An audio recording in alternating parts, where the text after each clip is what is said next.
बिस्मिल्लाहिर्रहमानिर्रहीम। अस्सलामु अलैकुम वरहमतुल्लाहि वबरकातुहू। मुअज़्ज़ज़ सामीन व नाज़रीन, आज आपके सामने मैं नमाज तस्बीह की फजीलत और उसकी अदायगी का तरीका बयान करूंगा, क्योंकि बहुत सारे लोगों को, ख़वातीन व हज़रात को नमाज तस्बीह अदा करना, अगर वो इंडिविजुअल अकेले घर में पढ़ना चाहें तो उनको तरीका मालूम नहीं होता, क्योंकि ज़रा खासा डिफ़िकल्ट है, मुश्किल है इसका तरीका। तो काफ़ी दिनों से मेरे दिल में ये ख्याल आ रहा था कि मैं एक ऐसी वीडियो अपलोड करूं कि जिसमें कोई भी बंदा अकेले, कोई हमारी माँ बहन बेटी या कोई बुजुर्ग या हमारा कोई भाई अगर घर में अकेले में नमाज तस्बीह अदा करना चाहे तो वो कर सके। तो आइए इसका आप सबसे पहले तो मैं आपको ये बताऊं कि ये नमाज एक नफली नमाज है। हदीस पाक में आता है कि हुजूर नबी अकरम शफी मुअज़्ज़म नूर मुजस्सम रहमत दो आलम सल्लल्लाहु अलैहि वसल्लम ने ये नमाज तस्बीह जो है अपने चचा जान को सिखाई थी, उनको तलकीन फरमाई थी, पढ़ने की भी तलकीन फरमाई थी।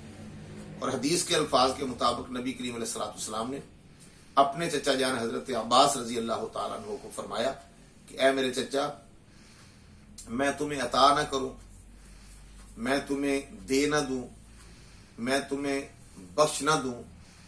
तो उन्होंने अर्ज किया कि फिदा का भी मम्मी या रसूलल्लाह, हुजूर जो आप अता फरमाएं। तो आका अलैहिस्सलातु वस्सलाम ने फिर ये अल्फाज बोलने के बाद, दे ना दूं, अता ना कर दूं, बख्श ना दूं, तो उसके बाद फिर ये नमाज हुजूर अलैहिस्सलातु वस्सलाम ने अपने चचा जान को सिखाई थी। आइए वो आप भी सीखें। तो आपने फरमाया, चचा जान वो ये नमाज है, अगर आपको अल्लाह तौफीक दे तो इसको हर रोज पढ़ें, हर रोज नहीं तो हफ्ते में एक मरतबा पढ़ लें, हफ्ते में भी ना पढ़ सकें तो महीने में एक मरतबा पढ़ लें, महीने में भी ना पढ़ सकें तो साल में पढ़ लें, और अगर साल में भी ना पढ़ सकें तो सरकार ने फरमाया, मेरे चचा जान जिंदगी में एक ना एक मरतबा इसको जरूर पढ़ना। ये बड़ी फजीलत और बड़ी बुजुर्गी वाली नमाज है, और इस नमाज का नाम है नमाज तस्बीह। और इसका नाम तस्बीह इसलिए है कि इसमें 300 मरतबा जो है वो अल्लाह की तस्बीह बयान की जाती है, इसलिए इसको नमाज तस्बीह कहते हैं। और वो तस्बीह कौन सी है? वो है तीसरे कलमे का पहला आधा हिस्सा, सुबहानल्लाहि वल्हम्दुलिल्लाहि वला इलाहा इल्लल्लाहु वल्लाहु अकबर।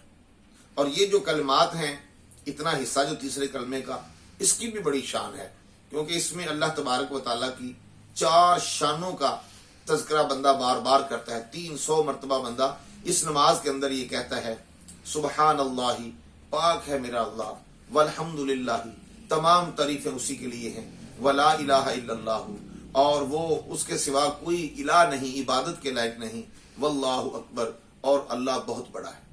ये 300 मरतबा नमाज के अंदर ये कलमात दोहराता है। तो ये नफली नमाज है, किसी भी दिन आप ये पढ़ सकते हैं, सिवाय जो मकरूह औकात होते हैं, जिन औकात में किसी किस्म का सजदा करना जायज़ नहीं होता, उन टाइमों को छोड़कर आप जब चाहे पढ़ सकते हैं। तो नीयत इसकी यूं करनी है, 4 रकत नमाज तस्बीह, बंदगी अल्लाह ताला की, मुंह तरफ बैतुल्लाह शरीफ के, अल्लाहु अकबर।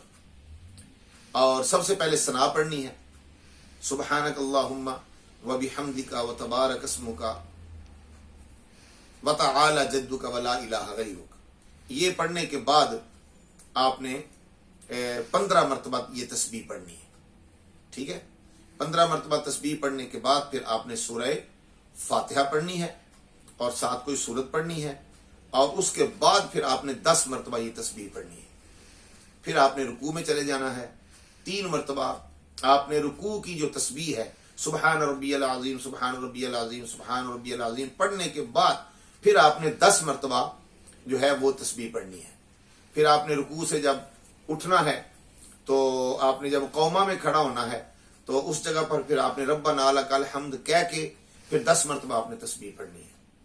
और उसके बाद आपने सजदे में चला जाना है। सजदे में सजदे की तस्बीहात 3 मरतबा पढ़ने के बाद आपने 10 मरतबा तस्बीह पढ़नी है। फिर आपने सजदे से उठना है, और दोनों सजदों के दरमियान जो बैठते हैं थोड़ा सा, उसको जलसा कहते हैं। फिर वहां बैठकर आपने 10 मरतबा ये तस्बीह पढ़नी है। پھر آپ نے دوسرے سجدے میں بھی اسی طرح 3 مرتبہ سجدے کی تسبیحات پڑھ کے پھر آپ نے 10 مرتبہ تسبیح پڑھنی ہے. تو اس طرح یہ آپ کی ایک رکعت مکمل ہو گئی. ٹھیک ہو گیا. تو جب آپ دوسری رکعت کے لیے اٹھیں گے تو اٹھتے ہی آپ نے 15 مرتبہ تسبیح پڑھنی ہے, اور 15 مرتبہ تسبیح پڑھنے کے بعد پھر آگے وہی روٹین جو میں نے پہلی رکعت میں ساری آپ کو بتائی ہے. ٹھیک ہے. جب آپ 2 رکعتیں پڑھ لیں گے تو تشہد میں بیٹھیں گے, اتحیات میں, تو آپ نے یوم یقوم الحساب تک ساری اتحیات پڑھنی ہے, اور بغیر سلام پھیرے پھر آپ نے تیسری رکعت کے لیے کھڑے ہو جانا ہے. اور تیسری رکعت کے لیے جب آپ نے کھڑے ہونا ہے اس کو پھر سبحانک اللہ سے شروع کرنا ہے. ٹھیک ہو گیا نا. پھر سبحانک اللہ پڑھ کے پھر آپ نے 15 مرتبہ تسبیح پڑھنی ہے. یعنی جس طریقے سے آپ نے پہلی 2 رکعتیں مکمل کی, اسی طریقے سے آپ نے دوسری 2 رکعتیں بھی مکمل فرمانی ہے.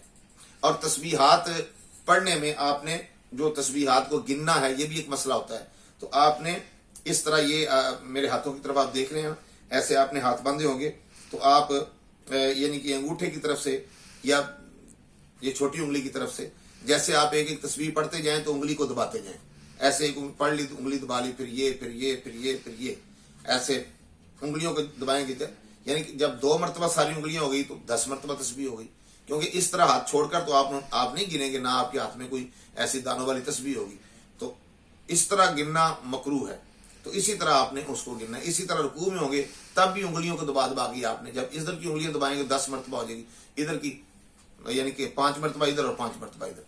یعنی چاروں رکعتوں میں سورت فاتحہ پڑھنے سے پہلے 15 مرتبہ تسبیح پڑھی جانی ہے, باقی ہر جگہ 10 مرتبہ پڑھی جانی ہے. ٹھیک ہے. جب چوتھی رکعت کا آخری سجدہ آپ پڑھیں گے نا, تو اس میں آخری سجدے میں تسبیح پڑھیں گے تو تب آپ نے پورا تیسرا کلمہ پڑھ دینا ہے. ٹھیک ہے. اور چوتھی رکعت آپ نے پھر مکمل کر کے اتحیات تو پھر آپ نے جناب سلام پھیر دینا ہے. تو اس طرح یہ آپ کی نماز تسبیح جو ہے یہ مکمل ہو گئی. اور یہ رمضان کا مہینہ ہے, میں نے سوچا اس میں اکثر لوگ نماز تسبیح وقت نکال کے پڑھتے ہیں, تو کیوں نہ سب کو طریقہ بتا دیا جائے. اللہ تعالیٰ مجھے اور آپ کو بہت زیادہ اس طرح کے نیک اور صالح اعمال کی توفیق عطا فرمائے. یہ طریقہ آپ نے سیکھا ہے, آپ دوسروں کو سکھائیں. اس چینل کو اگر آپ نے ابھی تک سبسکرائب نہیں کیا, سبسکرائب کریں, اس ویڈیو کو شیئر کریں, لائک کریں, تاکہ دوسروں تک بھی یہ پیغام پہنچے. اللہ تبارک و تعالیٰ میرا اور آپ کا حامی ناصر ہو. مجھے اپنی دعاؤں میں یاد رکھنا, اپنا خیال رکھنا. السلام علیکم ورحمۃ اللہ وبرکاتہ.